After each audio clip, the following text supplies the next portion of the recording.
Throughout my time as a teacher and a tutor, I have noticed several students who struggle through school, who use all of their effort just to keep their heads above water, who are not learning what they very easily could and should be learning, and who are not reaching their full potential. These students will always say how they feel stupid, inadequate, or that they're bad at learning. But none of this is true. Their problem isn't with intelligence or capability or capacity. Their problem is that they never learned how to learn. These students have been expected to learn for years before they even figure out how they learn, if they ever figure it out at all. These negative feelings are unfortunately very powerful. If a student does not feel capable or if they feel inadequate in schooling, it can bleed into other parts of their lives and can continue on with them into their jobs, relationships, and affect their overall quality of life. It breaks my heart to see it. So in this video, I'm going to talk about ways that students can start to overcome these feelings and begin the process of learning how to learn. Every single person on earth learns in a slightly different way. If you want to teach anyone anything, the most effective way to do so is to teach them in their preferred learning method. Due to limited resources, limited time, and a whole lot of people to teach, modern schooling is unfortunately unable to meet the needs of most of its students. Learning often has to be treated like a one-size-fits-all education. Classes are lecture-heavy and memorization-focused. This works for some students, but most students struggle, some more than others. Now, don't get me wrong, school is not the enemy. It's far from perfect, but they do the best with what they have. There are incredible teachers who do everything they can to help each individual student learn. I personally love to learn. I know my preferred learning method, I know what works well for me, but even still, modern schooling has given me some recent struggles. I just graduated with my bachelor's degree in business management and economics, topics that I was interested in. But being told what to learn, how to learn it, when to learn it by, or else did not sit very well with me. I was struggling hard. Again, I'm not saying school is the enemy. I do not regret my college education one bit, and I would not go back and change a thing. It was extremely valuable. However, the unfortunate consequences and side effects of our current education system still caused me to struggle, even though I know how to learn and I know what works best for me.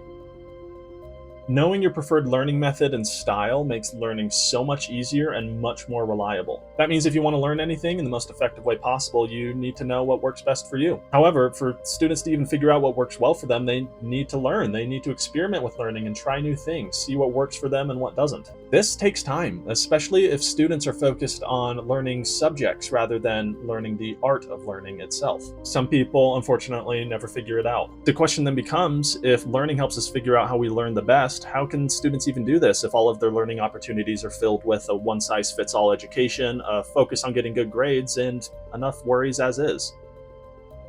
Over the past few summers, I've had the awesome opportunity to teach at a STEM-themed summer camp for middle school students. This camp does not have grades, homework, or test. The focus is just on learning and having fun while we do it. We take our time, we teach what the students want to learn, and we experiment with our teaching methods to see what works best for each individual student. Since these students have the opportunity to learn interesting topics in a low stress and a low stakes environment, they're able to figure out what works best for them and how they learn the best. They take this knowledge back to school with them in the fall, and I've been able to see firsthand that these students are able to take more control of their education because they know what works for them. This low-stakes exploration approach is extremely valuable. All students should have the opportunity to experiment with learning in fun and engaging ways. This helps them to discover their strengths, their weaknesses, and most importantly, their curiosity. So if you're interested in doing this, how do you start?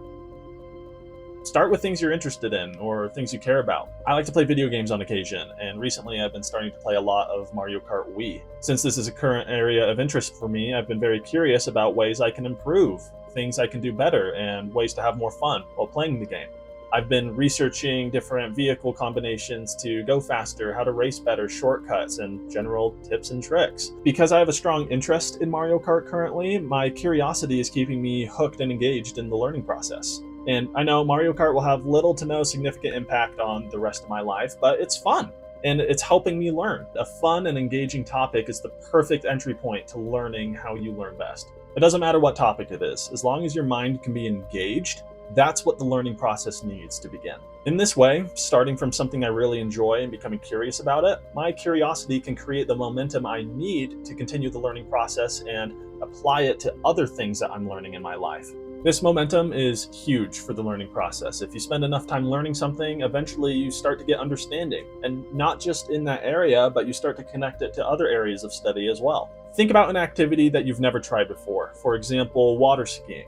If you've never tried water skiing before, you give it a shot and you're a natural at it, chances are you're going to enjoy it. Understanding something, whether naturally or over a period of time, brings enjoyment. Understanding something brings positive emotions. And understanding a math problem doesn't immediately make you like math, but having enough of those positive emotions and those positive experiences in a subject eventually leads to enjoying it. On the other side of that coin, if you have enough negative experiences in a subject, whether you're not understanding something or it's bringing a lot of frustration, you're going to hate it. Enough of those negative emotions and a student will start to shy away from things that they very easily could understand rather than trying to work through it. This process creates a cycle. Enjoying something naturally leads to being curious about it. As you're curious and you follow that curiosity, it builds momentum. And as you use that momentum to continue learning, you gain understanding. As you understand more and more things, you eventually start to enjoy it more, and it bleeds into other subjects.